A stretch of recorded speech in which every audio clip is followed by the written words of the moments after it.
സൗദിയിലെ പാർക്കിലുണ്ടായ റൈഡ് അപകടത്തിൽ അടിയന്തര അന്വേഷണത്തിന് ഉത്തരവിട്ട് ത്വായിഫ് ഗവർണർ. അപകടത്തിന്റെ പശ്ചാത്തലത്തിൽ പ്രദേശത്തെ മുഴുവൻ വിനോദ കേന്ദ്രങ്ങളിലും പരിശോധന കർശനമാക്കി. ബുധനാഴ്ച രാത്രി നടന്ന അപകടത്തിൽ 23 പേർക്ക് പരിക്കേറ്റിരുന്നു. Taif governor prince Saud bin നഹാറാണ് അടിയന്തര അന്വേഷണത്തിന് ഉത്തരവിട്ടത്. അൽഹദ മേഖലയിലെ ഗ്രീൻ മൗണ്ടൻ പാർക്കിലുണ്ടായ അപകടത്തെ തുടർന്നാണ് നടപടി. അപകടത്തിന്റെ പശ്ചാത്തലത്തിൽ ഗവർണറുടെ നേതൃത്വത്തിൽ അടിയന്തര യോഗം വിളിച്ചു ചേർത്തിരുന്നു. യോഗത്തിലാണ് അന്വേഷണത്തിനുള്ള ഉത്തരവ് പുറത്തിറക്കിയത്. ബിഗ് പെൻഡുലം റൈഡ് അപകടം നടന്നത് ബുധനാഴ്ച രാത്രിയായിരുന്നു.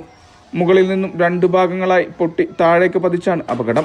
അപകടത്തിൽ 23 പേർക്കാണ് പരിക്ക്.